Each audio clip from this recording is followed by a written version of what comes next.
அனைவருக்கும் வணக்கம். இன்றைய முக்கியமான செய்திகளை சுருக்கமாக பார்க்கலாம். சட்ட மசோதாக்களுக்கு ஒப்புதல் அளிக்கும் விவகாரத்தில் உள்ள முட்டுக்கட்டையை ஆளுநர் தரப்புதான் தீர்க்க வேண்டும். இது தொடர்பாக தமிழக முதல்வரை நேரில் அழைத்து பேசி பிரச்சனைகளுக்கு ஆளுநர் தீர்வு காண வேண்டுமென உச்சநீதிமன்ற தலைமை நீதிபதி அறிவுறுத்தியுள்ளார். தமிழக சட்டப்பேரவை நிறைவேற்றி அனுப்பி வைக்கப்பட்ட சட்ட மசோதாக்கள் மற்றும் அரசின் கொள்கை முடிவுக்கு தமிழக ஆளுநர் RN ரவி ஒப்புதல் அளிக்காமல் நீண்ட காலமாக கிடப்பில் போட்டு வைத்துள்ளார். எனவே மசோதாக்களுக்கு ஆளுநர் ஒப்புதல் அளிக்க கால வரம்பு நிர்ணயம் செய்ய வேண்டும் என கூறி தமிழக அரசு சார்பில் உச்சநீதிமன்றத்தில் வழக்கு தொடரப்பட்டது. இது தொடர்பான விசாரணையின் போது மேற்கண்ட அறிவுரை ஆளுநருக்கு வழங்கப்பட்டுள்ளது. வரும் 2028ஆம் ஆண்டுக்கான ஐநா பருவநிலை மாறுபாடு மாநாட்டை இந்தியாவில் நடத்த வேண்டும் என்று பிரதமர் மோடி வலியுறுத்தியுள்ளார்.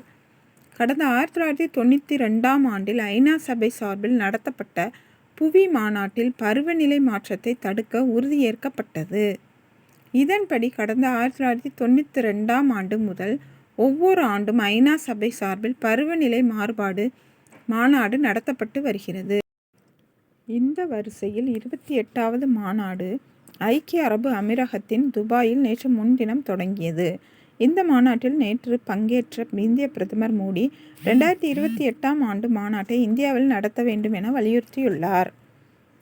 கைபேசிகளுக்கான சிம் கார்டுகளை வாங்குவதற்கான புதிய விதிகள் நேற்று முதல் அமலுக்கு வந்துள்ளது. இதன்படி டிஜிட்டல் முறையில் KYC விவரங்கள் அளிக்கப்படுவது கட்டாயமாகும். ஏற்கனவே உள்ள சிம் கார்டுகளுக்கு பதிலாக புதிய கார்டு வாங்கினாலும் இந்த நடைமுறை பொருந்தும். மேலும் ஒரே நேரத்தில் அதிக எண்ணிக்கையில் சிம் கார்டுகளை விற்பனை செய்யவும் தடை விதிக்கப்பட்டுள்ளது. தெற்கு ரயில்வே சரக்கு போக்குவரத்து மூலம் கடந்த 8 மாதங்களில் ரூபாய் 2319 கோடி வருமானம் ஈட்டி சாதனை படைத்துள்ளது. கடந்த 8 மாதங்களில் 26.082 மில்லியன் டன் சரக்குகளை கையாண்டுள்ளது. இந்திய பங்குச் சந்தையில் பட்டியலாகி உள்ள நிறுவனங்களின் மொத்த மதிப்பு முதல் முறையாக 4 லட்சம் கோடி டாலரை தொட்டுள்ளது. சர்வதேச அளவில் சந்தை மதிப்பு அடிப்படையில் இந்திய பங்குச்சந்தை 5வது இடத்தில் உள்ளது.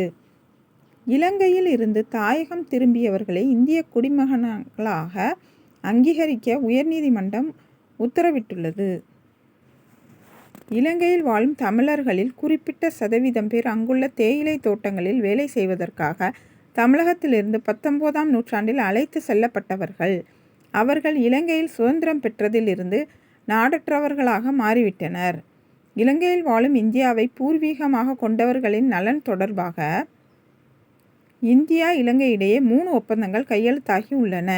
1964இல் போடப்பட்ட முதல் ஒப்பந்தத்தில் இலங்கையில் இருந்து 5.25 லட்சம் தமிழர்களை இந்தியாவுக்கு திரும்ப அனுப்பி அவர்களுக்கு இந்திய குடியுரிமை வழங்கப்படும் என்றும் 1974 ஏற்பட்ட மற்றொரு ஒப்பந்தத்தில் 1.5 லட்சம் பேரில் 50% பேருக்கு இலங்கை குடியுரிமை வழங்குவதும் 75,000 பேரை இந்தியாவுக்கு திரும்ப அனுப்பி இந்திய குடியுரிமை வழங்கப்படும் என்றும் கூறப்பட்டுள்ளது என்று உச்சநீதிமன்றம் சுட்டிக்காட்டியுள்ளது.